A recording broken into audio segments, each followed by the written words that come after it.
Et c'est toujours une joie de revenir avec vous, partager la parole. Et effectivement, ça a été un peu le sujet, là, comme tu dis, Évrard. On est parti à Genève, là, 2 semaines avec Lise, pour étudier. Et puis c'est un peu le fil rouge de tous les cours. Ça fait comme ça. C'était comment on peut transmettre la parole de Dieu, en fait.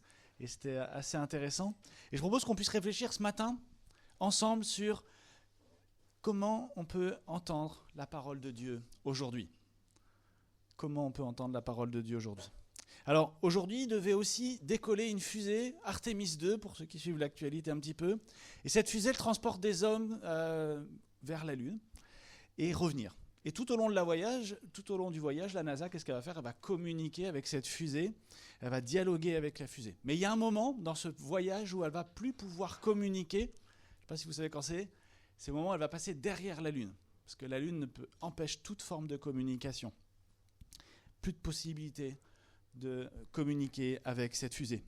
Alors, on peut imaginer l'angoisse quand même que vivent les gens de la NASA qui sont sur Terre, qui n'ont plus aucune nouvelle. On ne sait plus du tout. Et alors, en plus, on a plein de smartphones, on a plein de nouvelles en direct. Là, on ne sait plus du tout ce qui se passe tant que la fusée est de l'autre côté. Cette angoisse, ça me rappelle un peu quand j'étais plus jeune. J'étais dans la forêt, j'avais 8 ans, à la forêt de Fontainebleau, on se promenait avec mes parents, etc.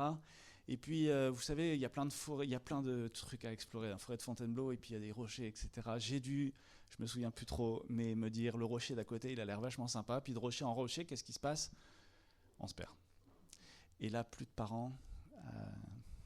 Voilà. Ça a dû durer, je sais pas, au moins une demi-heure, 1 heure. Je me souviens que, en plus, le truc à pas faire, tu continues de marcher pour t'éloigner encore plus. Et j'imagine l'angoisse de mes parents quand la communication elle est coupée. Vous imaginez l'angoisse qu'on peut vivre. Et c'est un peu ce genre d'angoisse qu'on va retrouver ce matin. C'est l'angoisse probablement dans laquelle notre le grand prêtre Élie devait être, probablement, quand il devait se dire « mais pourquoi j'entends plus la parole de Dieu ?» Vous savez, quand on est coupé comme ça de la parole de Dieu. C'est probablement aussi ce genre d'angoisse que le peuple avait dû ressentir en étant lui-même coupé de la parole de Dieu à l'époque où Samuel était jeune. Et c'est aussi probablement l'angoisse dans laquelle étaient les premiers lecteurs qui ont lu ces paroles, le peuple de Dieu, qui disait « mais Dieu ne nous parle plus, qu'est-ce qu'on doit faire ? Qu'est-ce qu'on doit faire quand Dieu ne nous parle plus ?» Et on va découvrir ce matin, avec la suite de notre série sur le livre de Samuel au chapitre 3. Vous pourrez commencer déjà à ouvrir vos paroles, votre smartphone, elle est au chapitre 3 du livre de Samuel. Et on se rappelle que Évrard nous avait parlé dans le chapitre 2, il nous avait évoqué 2 fils, je ne sais pas si vous vous souvenez, les 2 fils de ce grand prêtre, Élie, Ophni, Phinehas, pas top dans leur comportement. Et finalement, ce péché des prêtres, Ophni et Phinehas, c'est un peu cette lune qui permet de communiquer, qui permet plus, en fait, l'obstacle qui permet plus de communiquer entre la fusée, Dieu, quelque part, et les humains, la NASA. Je ne sais pas si vous voyez l'image. Le dialogue est rompu, et ça n'empêche pas que les humains ils continuent de venir parler dans le micro, en venant à Silo chaque année, comme on l'avait vu avec Anne et Elkanah, offrir des sacrifices, mais Dieu, il ne répond plus. Je propose qu'on lise la parole de Dieu. Et je vais prier, bien sûr, juste avant. Et notre Dieu, quelle joie que nous, on a cette possibilité, dans ta parole, d'entendre ta parole, dans cette Bible, dans ces mots qui sont écrits devant nous, retraduits en français, pour qu'on puisse comprendre dans notre langue maternelle aussi ta parole, Seigneur. Et merci parce que ta parole peut nous éclairer, ta parole est riche, ta parole est là pour nous instruire, nous corriger, nous enseigner. Et Seigneur, on veut être attentif maintenant à ce que toi, tu veux nous dire à chacun dans nos cœurs en lisant ta parole. En ton nom. Amen. Le jeune Samuel était au service de l'Éternel devant Élie. La parole de l'Éternel était rare à cette époque. Les visions n'étaient pas fréquentes. Un jour, Élie, dont la vue commençait à faiblir et qui ne pouvait plus bien voir, était couché à sa place habituelle. La lampe de Dieu n'était pas encore éteinte, et Samuel était couché dans le temple de l'Éternel, où se trouvait l'arche de Dieu. Alors l'Éternel appela Samuel, il répondit « Me voici !» Courut vers Élie et dit « Me voici, car tu m'as appelé. » Élie répondit, « Je n'ai pas appelé, retourne te coucher. » Et Samuel alla se coucher. L'Éternel appela de nouveau Samuel. Samuel se leva, alla vers Élie et dit, « Me voici, car tu m'as appelé. » Élie répondit, « Je n'ai pas appelé mon fils, retourne te coucher. » Samuel ne connaissait pas encore l'Éternel. La parole de l'Éternel ne lui avait pas encore été révélée. L'Éternel appela de nouveau Samuel pour la 3e fois. Samuel se leva, alla vers Élie et dit, « Me voici, car tu m'as appelé. » Élie comprit alors que c'était l'Éternel qui appelait l'enfant. Et il dit à Samuel, « Va te coucher. Et si l'on t'appelle, dis, parle, Éternel, car ton serviteur écoute. » Et Samuel alla se coucher à sa place. L'Éternel vint se tenir près de lui, et il appela comme les autres fois. « Samuel, Samuel !» Samuel répondit, « Parle, car ton serviteur écoute. » Alors l'Éternel dit à Samuel, « Je vais faire en Israël une chose telle que toute personne qui l'apprendra en restera abasourdie. Ce jour-là, j'accomplirai vis-à-vis d'Élie tout ce que j'ai prononcé contre sa famille. Je le commencerai et je le finirai. Je lui ai déclaré, je veux punir sa famille pour toujours. En effet, il avait connaissance du crime par lequel ses fils se sont maudits et il ne leur a pas fait de reproche. C'est pourquoi je jure à la famille d'Élie que jamais son crime ne sera expié ni par des sacrifices, ni par des offrandes. » Samuel resta couché jusqu'au matin, puis il ouvrit les portes de la maison de l'Éternel. Il avait peur de raconter la vision à Élie. Mais Élie l'appela et dit, « Samuel, mon fils !» Il répondit, « Me voici. » Et Élie dit, « Quelle est la parole que l'Éternel t'a adressée ? Ne me cache rien, que Dieu te traite avec la plus grande sévérité si tu me caches quoi que ce soit de tout ce qu'il t'a dit. » Samuel lui raconta tout, sans rien lui cacher. Et Élie dit, « C'est l'Éternel, qu'il fasse ce qui lui semblera bon. » Samuel grandissait, l'Éternel était avec lui et ne laissa aucune de ses paroles rester sans effet. Tout Israël, depuis Dan jusqu'à Beersheba, reconnut que Samuel était établi prophète de l'Éternel. L'Éternel continuait à apparaître à Silo. En effet, l'Éternel se révélait à Samuel à Silo en lui adressant la parole. Les paroles de Samuel s'adressaient à tout Israël. Jusqu'ici, la parole de notre Seigneur et de notre Dieu.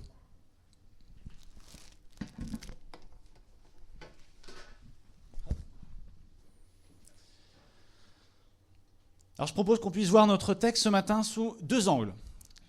Dans un premier temps, on va observer comment Élie fonctionne, qu'est-ce que le texte nous dit sur Élie, et pourquoi la communication de Dieu vers l'homme est interrompue. Et puis on va voir dans un deuxième temps, Samuel, et dans quelle disposition finalement Dieu renoue la communication envers son peuple. Et l'encouragement que je voudrais vraiment vous laisser ce matin, pour nous ce matin, c'est suivant. Dieu il parle dans l'Écriture. Disposons-nous à écouter Dieu. Et aujourd'hui, ce moyen privilégié de Dieu pour communiquer avec toi, avec moi, c'est la Bible. Dieu parle dans la Bible. Disposons-nous à écouter Dieu. Alors le verset 1 commence, « Le jeune Samuel était au service de l'Éternel devant Élie. La parole de l'Éternel était rare à cette époque, les visions n'étaient pas fréquentes. » Et je propose de voir en zoomant sur Élie ces dispositions qui font que finalement Dieu coupe la communication avec son peuple. Et pour bien comprendre le cadre de cette histoire, on va devoir avoir 2 éléments de compréhension. Le premier, c'est un flashback. Rappelons-nous au chapitre 2, on l'a vu avec Évrard, Élie, il n'écoute pas la parole de Dieu. Élie n'écoute pas la parole de Dieu. En fait, d'après la loi, il est censé expliquer au peuple, c'est ce qu'il est censé faire, il aurait dû réagir vraiment différemment dans le péché de ses 2 enfants. La loi nous rappelle, dans Lévitique, celui qui mangera de la chair du sacrifice de communion en un état d'impureté sera retranché de son peuple. C'est ça qu'aurait dû faire Élie. Et le deuxième élément de compréhension que je propose, c'est le suivant, c'est que de voir est-ce que Dieu finalement l'a puni et lui reproche quelque chose par rapport à ce comportement. Et là, il nous faut regarder au verset 13, vous pouvez regarder avec moi le verset 13, et oui, Dieu lui fait le reproche de son comportement. Dieu lui dit, je lui ai déclaré que je veux punir sa maison à perpétuité à cause du crime dont il a connaissance et par lequel ses fils se sont rendus méprisables sans qu'il les ait réprimés.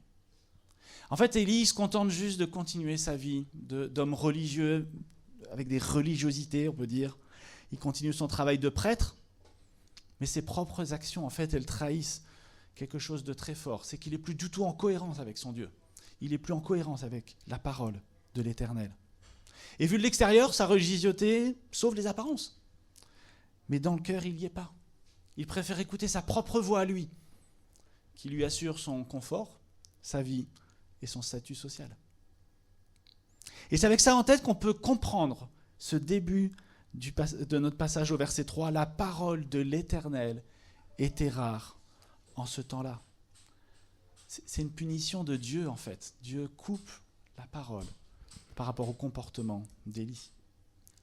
Et ensuite, je remarque que l'auteur, il va relier ça aux visions. Aux visions n'étaient pas fréquentes. Pourquoi ce lien entre les visions et cette parole qui est coupée ?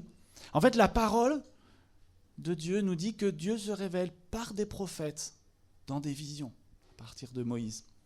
J'aime comment l'auteur il va illustrer même ça en évoquant un petit détail. Je ne sais pas si vous l'avez vu, Élie, elle a les yeux troublés. Il a les yeux troubles. En fait, Élie, il n'est même pas équipé à ce moment-là pour entendre la parole de Dieu à travers des visions. Les yeux troubles, la vision, je ne sais pas si vous voyez le truc. Mais ce qu'on peut retenir, c'est que si on n'entend pas Dieu parler, c'est qu'on est, si on n'entend pas Dieu parler, c'est que nous sommes rendus sourds à tout seul à sa parole. On s'est rendu sourd tout seul à sa parole. On préfère écouter notre propre voix. Aime ton prochain. Ouais, mais non, pas celui-là. On préfère écouter sa propre voix. Et la suite du récit, au verset 4 à 8, nous montre cette deuxième disposition qui fait que Dieu interrompt la communication. Je suis frappé par la lenteur dont Élie comprend en fait la situation, que c'est Dieu qui veut parler à ce jeune Samuel. Vous avez vu, il comprend ça au bout de combien de fois ? La 3e fois seulement. 3e fois pour comprendre. C'est un prophète, c'est un prêtre, je veux dire, de Dieu, il ne comprend pas. Pourquoi il est si lent à comprendre ? Alors le texte ne nous le dit pas pourquoi il est si lent à comprendre, mais je suppose qu'en fait, il y a dans la façon de fonctionner d'Élie quelque chose qui cloche. Il ne s'attend pas du tout à ce que Dieu parle en fait. Il n'y est plus. On l'a vu. Élie, il n'est pas disposé.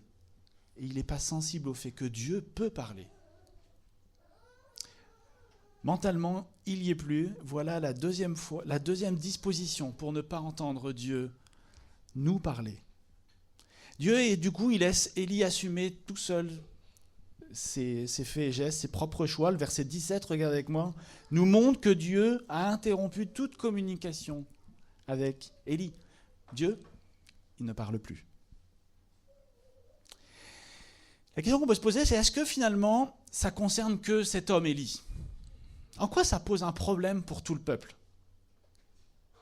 Je pense qu'il faut avoir en tête qu'à cette époque, qui est bien avant la croix, le prêtre Élie, il est le seul intermédiaire entre Dieu et les hommes. Dieu guide son peuple à travers le grand prêtre. Sans Dieu, plus de guide. Sans ce grand prêtre, sans cet intermédiaire, plus de guide. C'est un peu comme si vous preniez votre voiture, que vous rouliez, on est la nuit, et que d'un coup, il n'y a plus aucune indication sur votre tableau de bord, que les phares s'arrêtent. Tant que ça va tout droit, ça marche, mais au premier virage, sans aucune indication, tout droit, quoi. C'est l'accident.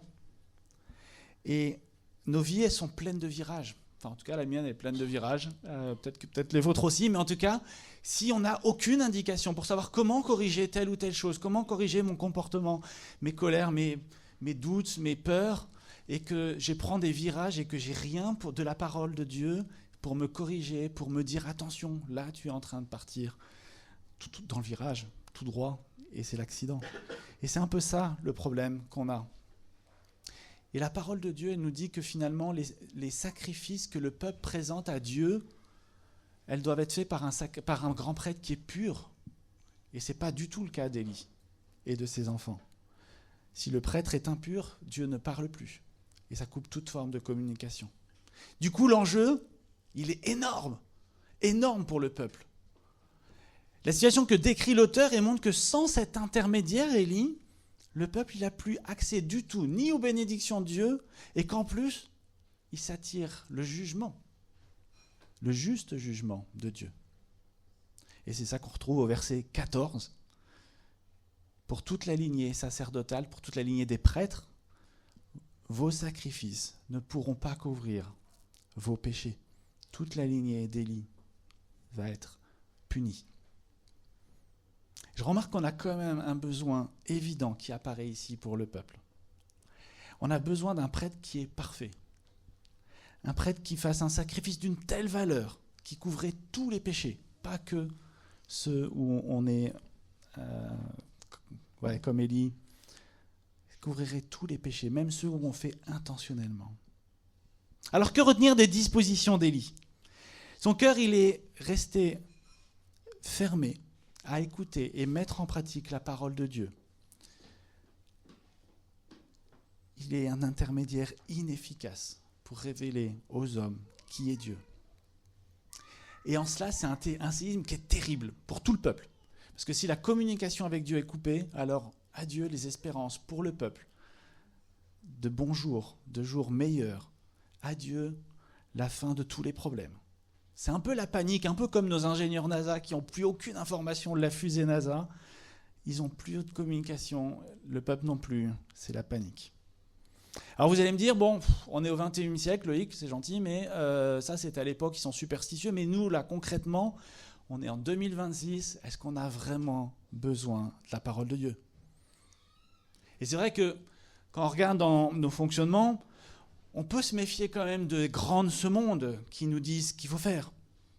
On préfère peut-être plus écouter nos propres voix, nos ressentis, nos émotions. Je ne sais pas si vous voyez, on peut fonctionner un peu plus comme ça. Je propose qu'on réfléchisse un petit instant là-dessus. Est-ce que vraiment notre réflexion, elle est si fiable que ça ? Est-ce que ta réflexion, ta propre voix, ta propre émotion, elle est si fiable que ça ?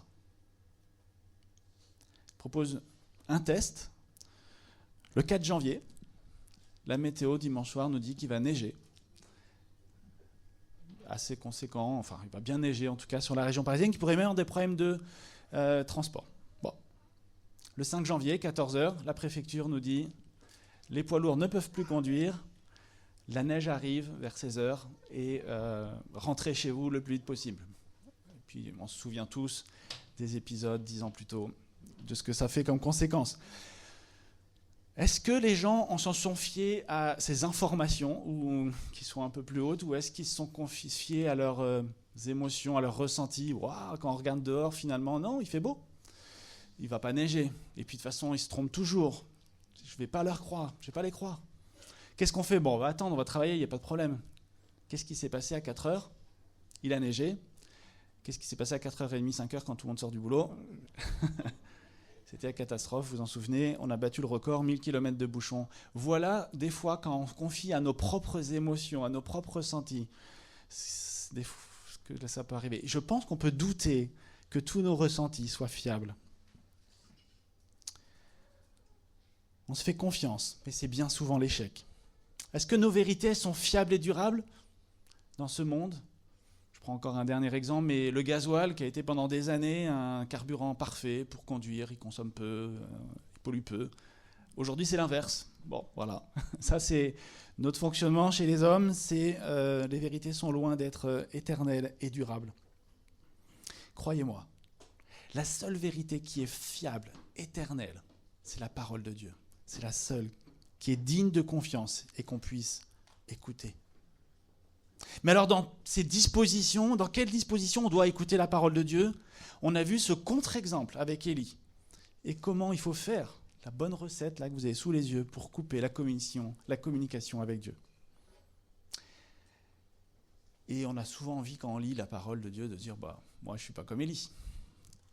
Est-ce que finalement vous n'êtes pas un petit peu comme Élie ? Est-ce que je ne suis pas un petit peu comme Élie dans mes fonctionnements vis-à-vis de la parole de Dieu? Est-ce que je ne compte pas finalement des fois sur ma religiosité? Moi, tu sais, je viens même au groupe de maison. Est-ce qu'on n'a pas du mal à dire les choses à nos contemporains, à nos frères et sœurs, qui nous remettraient en cause notre statut social? Moi, tu sais, je suis quand même important dans l'église ou au travail.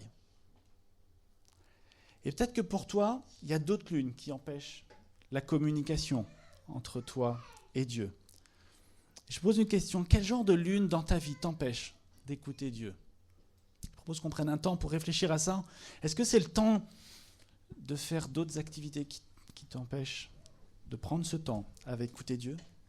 Est-ce que c'est l'envie de plaire aux autres? Est-ce que c'est l'orgueil de penser que ta parole, elle est bien meilleure pour guider ta vie que la parole de celui qui t'a créé? Méditons un petit instant sur ce que Dieu veut pointer à chacun de nous dans nos cœurs.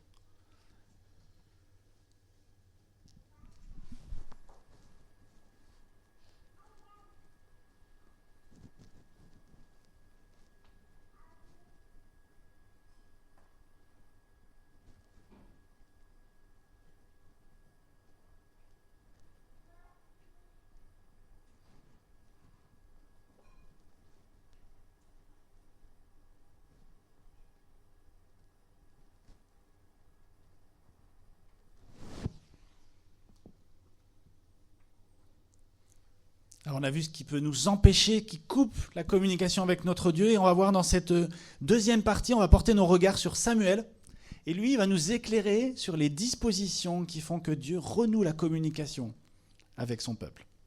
L'auteur il nous décrit depuis le chapitre 2, je ne sais pas si vous avez vu un contraste énorme entre Élie et ses fils, et puis de l'autre côté Samuel. Samuel, lui, dans le chapitre 2, il nous décrivait, il est jeune, habillé en tunique blanche, lui il est au service de l'Éternel, nous dit le verset 1. Et l'auteur, il glisse aussi là un petit détail, la lampe. Je pose une histoire de lampe. En fait, la lampe dans le temple, elle n'est pas encore éteinte. Et je trouve qu'il y a un petit symbole qui peut nous dire quelque chose. En fait, cette lampe, d'après la loi, c'est la lampe qui permettait dans cette tente de l'Éternel qui était complètement sans lumière. Ça symbolisait la lumière, la présence de l'Éternel. Et elle devait rester allumée toutes les nuits pour que la lumière de Dieu brille dans l'obscurité. Je ne sais pas si vous voyez le symbole un petit peu de cette lampe. Et Élie et sa lignée sont les intermédiaires entre Dieu et les hommes. Ils ont échoué dans leur mission. Et là, l'auteur nous glisse que finalement, il y a encore un espoir. La lampe n'est pas encore éteinte. Et cet espoir, il va passer par qui? Par ce jeune Samuel. Un enfant, ce jeune enfant obéissant. Et sa façon d'agir au verset 4 à 9 dépeint cette innocence merveilleuse. Je ne sais pas si vous avez vu l'auteur, il excuse presque au verset 7, Samuel, bon, il ne connaissait pas l'Éternel. Hein. La façon de l'écrire, elle me fait penser un petit peu à la douceur et l'innocence d'un petit agneau. Je ne sais pas si vous voyez cette image, mais en tout cas, moi, elle m'a interpellé cette semaine de la description que nous fait l'auteur de Samuel. Et en fait, dans sa souveraineté, Dieu, il a choisi de rétablir la communication entre lui et les hommes par cet agneau, par ce Samuel. Voilà la première disposition que montre ce texte, qui fait que Dieu renoue la communication avec son peuple. C'est Dieu qui est à l'initiative. C'est Dieu qui choisit à qui il veut parler. Regardez au verset 10 avec moi. L'Éternel vint se présenter. Qu'est-ce qu'il a fait, Samuel ? Rien, pas grand-chose. Il s'est juste recouché. Il a obéi à Élie en se recouchant. Je pense que ce passage nous dit que si on entend Dieu parler, c'est que dans son libre arbitre et par sa propre initiative, cela est rendu possible. Mais le cœur de l'homme, il doit être disposé. Je ne sais pas si vous êtes d'accord avec moi, mais il doit être disposé. Et ce n'est pas le cas d'Élie, on l'a vu, mais c'est bien le cas de Samuel. C'est ça la deuxième disposition.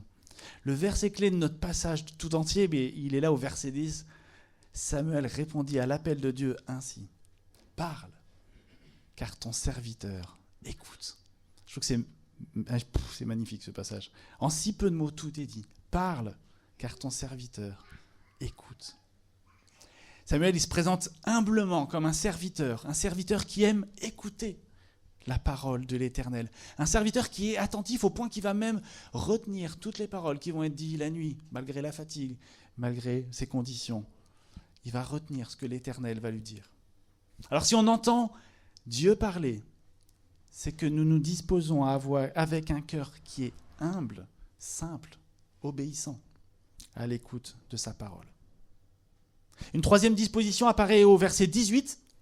Samuel lui racontait tout sans rien cacher. Vous vous souvenez ce qu'il a raconté? C'est un jugement terrible pour la famille d'Élie.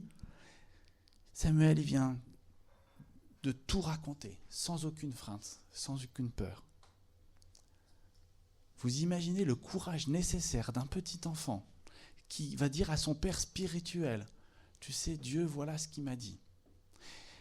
Voilà la colère qu'il a contre toi et ta famille, et voilà les malédictions qui vont arriver derrière. » Écouter la parole de Dieu, c'est pas retenir que les paroles que nous voulons entendre et laisser les autres de côté. Voilà une disposition qui apparaît, qui est importante. Retenons pas que ce qui nous intéresse, mais disposons-nous aussi à entendre les jugements de Dieu et ce qu'il n'aime pas dans nos façons d'agir dans sa parole. Dernière disposition, elle apparaît au verset 19. « L'Éternel était avec lui, il ne laissa tomber à terre aucune de ses paroles. » Alors petite précision, ce n'est pas Samuel qui laisse pas tomber les paroles. Première lecture rapide qu'on peut avoir. Mais cette lecture est plutôt tendance à penser qu'on est toujours le héros de l'histoire, ce qui n'est pas complètement ça. Non, en fait, là, il s'agit que c'est Dieu qui ne laisse tomber aucune des paroles de Samuel. Et les commentateurs notent ainsi que cette expression souligne que tout ce que Samuel disait, avec l'autorisation divine, s'accomplissait. Et cela prouvait que Samuel était un authentique prophète, un authentique porte-parole de la parole de Dieu. L'idée de l'auteur n'était pas de faire de Samuel un héros dans ce passage, mais de nous montrer que Dieu, dans sa souveraineté, a choisi pour parler à son peuple un intermédiaire, Samuel. C'est Samuel le moyen par lequel Dieu a choisi de parler à son peuple à cette époque. Et Dieu, dans sa souveraineté, authentifie aux yeux du peuple entier, de Dan à Beersheba, c'est du sud au nord, tout entier, c'est l'expression que ça veut dire. C'est bien Samuel, ce Samuel-là, que Dieu authentifie comme moyen de porter sa parole. Si on entend Dieu parler, c'est que nous nous disposons à écouter sa parole par le moyen que Dieu a choisi pour nous parler. Alors aujourd'hui, c'est quoi ce moyen ? Aujourd'hui, la révélation de Dieu, elle est pleine et suffisante, parfaite, et elle est intégralement contenue dans la parole de Dieu. 100% des paroles de Dieu qu'il voulait qu'on ait pour notre vie, pour diriger notre vie, est contenue dans cette Bible. Et dans les vôtres aussi. Le moyen que Dieu a choisi de nous parler depuis Jésus, c'est cette Bible, avec tout l'Ancien Testament, tout le Nouveau Testament. Dieu, il parle dans l'Écriture. Disposons-nous à l'écouter, tout comme Samuel. Alors aujourd'hui, je crois, en tout cas pour ma part, faire un constat triste, c'est qu'on a quand même beaucoup de difficultés à écouter la parole de Dieu. Alors, quel conseil vous donneriez à quelqu'un d'autre, collègue au travail, qui voudrait lire la parole, à un enfant, à un de vos enfants, petits-enfants? Quel conseil donneriez-vous à un frère ou une sœur qui voudrait encourager une personne à lire la parole? Une question pour réfléchir ensemble, mais de mon côté, parce que je ne vous ai pas le micro, moi je l'ai, je vais pouvoir dire ce que je pense de mon côté, et ça vaudra le coup d'échanger ensemble là-dessus. De mon côté, je suis bien placé pour vous dire comment ne pas faire. Après mon baptême, j'ai mis plus de 10 ans pour commencer à lire vraiment la parole de Dieu. J'avais toutes les excuses du monde. Je travaille 12 heures par jour, après j'ai les enfants, machin, etc. Vous voyez, tout genre d'excuses qu'on a. Mais tout ça, c'était des excuses qui, aujourd'hui, je les regrette. Je les regrette parce que dans cette vie-là, toutes ces années-là, je n'ai pas pu avoir d'indicateur de Dieu me dire « mais ton comportement là, dans telle opportunité, dans telle occasion, ton comportement là avec ce frère ou cette sœur, ton comportement avec ton enfant, Comment je peux le corriger si je ne m'instruis pas, que je ne connais pas la volonté de Dieu? J'ai perdu beaucoup d'années à naviguer comme ça, à vue, à prendre les virages juste au son. Oh, peut-être qu'il faut que je tourne un peu parce que ça commence à crier de ce côté-là. Ce n'est pas la bonne façon de faire. Et en tout cas, si vous voulez savoir comment ne pas faire, venez me voir. Heureusement, Dieu dans sa grâce a permis qu'il m'offre le temps de pouvoir étudier sa parole, de pouvoir plus lire régulièrement la parole. Petit à petit, j'ai pu plus la lire. Et j'ai appris deux choses très importantes. La première, c'est la grandeur de Dieu. En lisant la parole, on s'émerveille, page après page, de la grandeur et de la beauté de sa parole. Et la deuxième chose, c'est la grandeur de mon péché. Alors c'est dur, mais bon, on a dit qu'il faut le dire quand c'est dur, mais la grandeur de mon péché, page après page. Je m'aperçois qu'il y avait un arbre devant la forêt, mais qu'il y a toute une forêt derrière. Grâce à mes lectures, j'ai enfin le tableau de bord qui marche. La communication avec Dieu est rétablie. Et j'avance tellement mieux aujourd'hui dans cette vie. Il y a toujours des doutes, il y a toujours des peurs, il y a toujours des incertitudes du lendemain. Mais je suis en paix. Une joie qui est profonde, pas la joie toujours comme ça, mais la joie profonde, la tranquillité que me donne chaque jour la lecture de la parole. Et j'ai besoin chaque jour d'avoir la parole pour apporter cette joie, cette tranquillité, parce que je dois vous avouer qu'il y a aussi des fois où il y a l'angoisse, la peur, les incertitudes. J'ai besoin d'être renourri chaque jour, chaque matin, chaque soir de la parole de Dieu pour avoir cette paix. Aujourd'hui, Dieu, il parle dans l'Écriture. Disposons-nous à écouter, tout comme Samuel. Alors si je veux être très concret, je vous propose quelques réflexions et astuces pour lire la parole.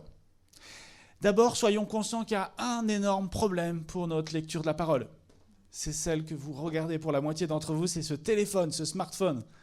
Parce que quand vous lisez la parole et qu'il y a la notification qui sonne, qu'est-ce que vous faites? On regarde la notification. Je vous propose de réfléchir sérieusement à couper les notifications quand vous voulez dire « Seigneur, je veux un temps avec toi, prenons la parole ». On peut la prendre sur smartphone, pas de problème, mais coupez toutes les notifications, mettez tout en silence pour ne pas être distrait. Combien de fois je me fais avoir aujourd'hui par ce téléphone qui sonne, et quand ce n'est pas le téléphone, c'est l'ordinateur. Coupons nos notifications. Très concret. Deuxième astuce que je peux vous donner, quand j'allais au travail, je faisais pas mal de temps de trajet, j'imagine que vous êtes plusieurs à être concernés. Et puis on a envie quand même d'écouter la parole de Dieu, mais on ne doit pas quitter la route. Moi je conduisais, on ne doit pas quitter la route des yeux quand même. Et ben je mettais la Bible en audio, ça m'a beaucoup aidé de lire, d'écouter la parole de Dieu avec une vitesse qui est beaucoup plus importante que celle dans laquelle on peut lire par exemple. Et c'est assez intéressant à faire, ça ne remplace pas forcément la lecture, la méditation, de se poser devant la parole, mais c'est bénéfique. Et j'ai compris, notamment dans Corinthiens, on va me voir pour savoir qu'est-ce que j'ai compris dans Corinthiens, mais c'est assez intéressant. Troisième chose, en enseignant les ados, moi j'ai eu l'opportunité finalement de creuser la parole. Je devais leur apporter un message comme c'est fait ce matin, et puis, chouette, Dieu me dit qu'il faut que je prépare quand même quelque chose pour leur raconter. Et en fait, le plus gros bénéficiaire de l'enseignement des ados, c'était moi. C'était moi qui, en creusant la parole, me nourrissais de ce que Dieu voulait pour ma vie.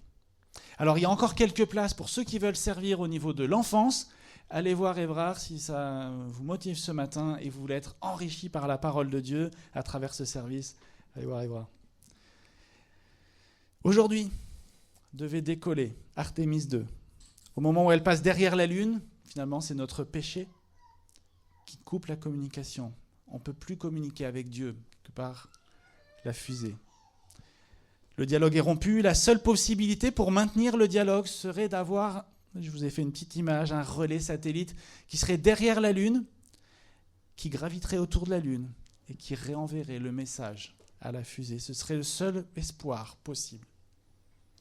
Les humains, à l'image d'Élie, ont échoué. Dieu, dans sa grâce, il y a 3000 ans, il l'a rétabli par la venue d'un enfant, doux, obéissant comme un agneau, Samuel. Samuel, comme les autres prophètes de l'Ancien Testament, était cet intermédiaire entre les hommes et Dieu pour entendre la voix de Dieu. Mais aujourd'hui, l'intermédiaire, c'est plus le même. C'est plus ces prophètes. Pour nous, aujourd'hui, l'intermédiaire, c'est la Bible, la parole de Dieu et ce relais.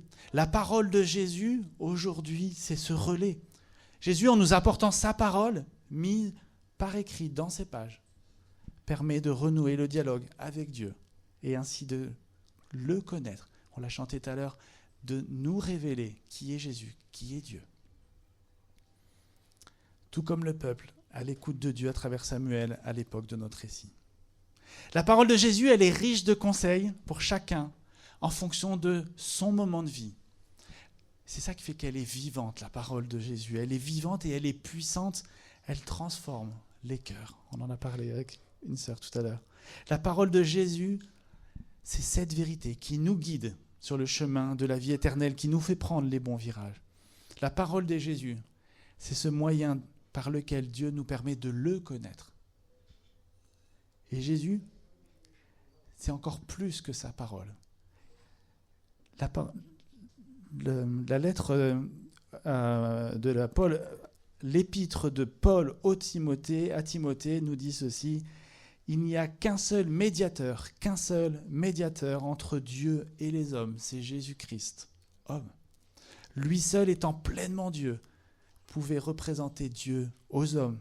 Et en étant aussi pleinement homme, il pouvait également représenter les hommes devant Dieu.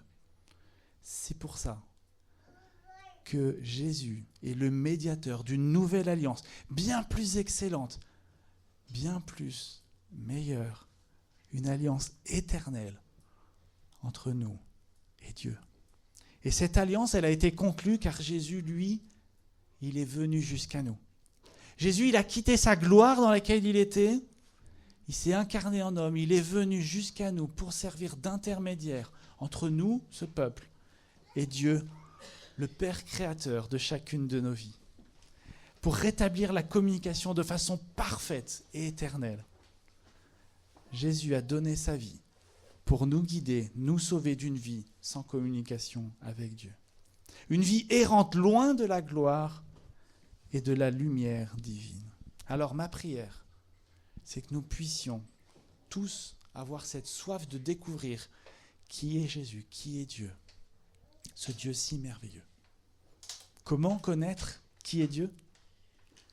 Il nous suffit de faire silence, d'écouter Dieu qui parle dans l'Écriture, de nous disposer à l'écouter, tout comme Samuel. Parle, car ton serviteur écoute.